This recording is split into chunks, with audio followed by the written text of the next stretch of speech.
Yes, and one day she saw something new and died. Just like that? Yes. Same ending as every day. I get it, Dad. I will never do anything new or different. Good man, Thunk.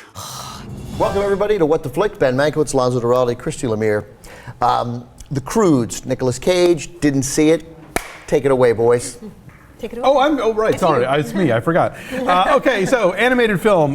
Nicolas Cage is the head of a caveman family that includes Catherine Keener as his wife, and Clark Duke as his son, and as his rebellious teenage daughter, Emma Stone, who it didn't occur to me at the time, but Dave says they cast her as like a Pebbles Flintstone in-joke, but you know, Emma Stone, you know. Oh! I know. And she has red hair. Didn't make that connection. That had not occurred to me either. Sounds like it was a great joke. It was wacky. Anyway, so, you know, teenage daughters always think that their fathers don't know how to cope with the changing world. And in this case, they're right, because the Pangea is breaking apart, and there are fissures and lava and earthquakes and crazy things happening. And they wind up having to follow Guy, voiced by Ryan Reynolds, who has fire and prehensile thumbs, into a whole new area of danger and craziness. Check it out. It's so beautiful.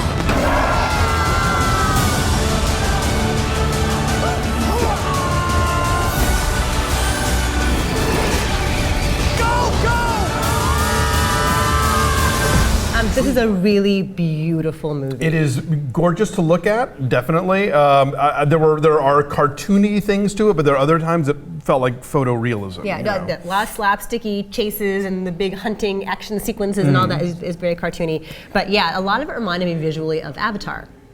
Yeah, when they are in these brave new worlds and everything is very blue and sparkly and there are plants and flowers I haven't seen before, it's really, really beautiful. I would say that the message is pretty simple. I mean, the message of trying new things is good. Right. Is kind of simple. Well, I liked the idea that the big plot thing here is that Nicolas Cage is like, let's be afraid of everything all the time, because that's how we're going to survive. And indeed, all the neighboring cavemen have all been killed by animals or pestilence or whatever. So it's, you understand his point of view.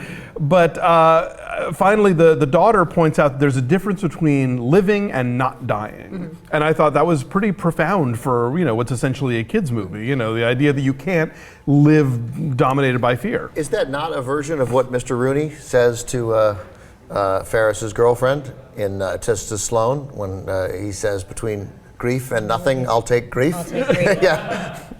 Perhaps, yeah. And I don't think he was the first person to say that, but I could be wrong. Not, yeah. But yeah, so I thought this movie was funny and smart, and I kind of went in with zero expectations, because you get the once you get outside of the Disney Pixar Studio Ghibli realm, you're like, okay, animated movie, what's this going to be? This is DreamWorks. It's in 3D. Yes, the 3D is very pretty. Looks great. Yeah. It's co-directed by Chris Sanders, who was the co-director of Lilo and Stitch and How to Train Your Dragon, and the guy who did Space Chimps. Strangely enough. But yeah, I was kind of delighted by this. Yeah, this was Nick Lemire's first press screening. Oh! Yes, young Nick Lemire, 3.5 years old, sat on my lap the whole time. With glasses? Well, yeah, but the kids are kind of like, nah, they mess with them. But, yeah, but he did great. So I would say if you're looking for something for like really little kids or kids of all ages, this is not scary.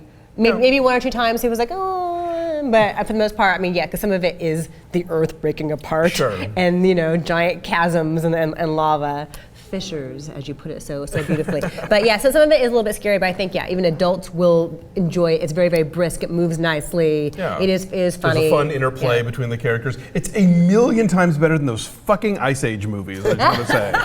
Yeah, what is up with the Ice Age movies? Hate those movies, and this one is way, way, way better. And you have your obligatory cute little creature. Yes. His name is Belt, because he functions as a belt. They are totally pimping out the Belt dolls, by the way. Oh, I don't doubt it. Which go dun dun dun. Right, yeah, that gets a little old, but the kids were, the screening I was at loved it, so, Yeah, no, do you know why it's wrong for one of us to sit in when we haven't seen the movie? Because you feel compelled to say something, and then I say something like, what is up with those Ice Age movies? No. But that was not an inaccurate statement on your part. Yeah. No, I think it's cute, it's fun, it moves well. There's not a whole lot out there for family audiences right now, so this is sort of a good fit in that way. It's not terribly deep or complicated, but it has a good message. But it is, I think, there's more going on than there needed to be in terms of, this is a movie where there are little throwaway gags that then wind up becoming important later, like a sort of bigger payoffs and punchlines at the end, which I appreciate in a movie because usually, I think ever since Back to the Future, like you can really tell when something in Act 1 is like, note this, it's important, it's going to come up later. You know, this one, like little things that are just sort of tossed off and they're funny and you think, okay, well that's it, and you sort of flush it out of your brain, and then they bring it back and then like, oh, that's okay, because the thing with before, and you know. Like some of the creatures they create become important later on. So, yeah. And really, really beautifully, cleverly detailed creatures, Absolutely. strange hybrids of animals. So yeah, they Yeah. definitely put a lot of time into the detail. Definitely, of this. and you know, worth the extra bucks for the 3D. I think it really does I look agree. terrific. All right, Numbers. 7. I gave it what did I give it? 7.9. 7.9. Yeah, I'm a fan. So 7.9 and 7.5 for the Croods. Well liked. And where is it? In It's tomato? at 79%. There you We're go. all over it. We're on these movies. Right.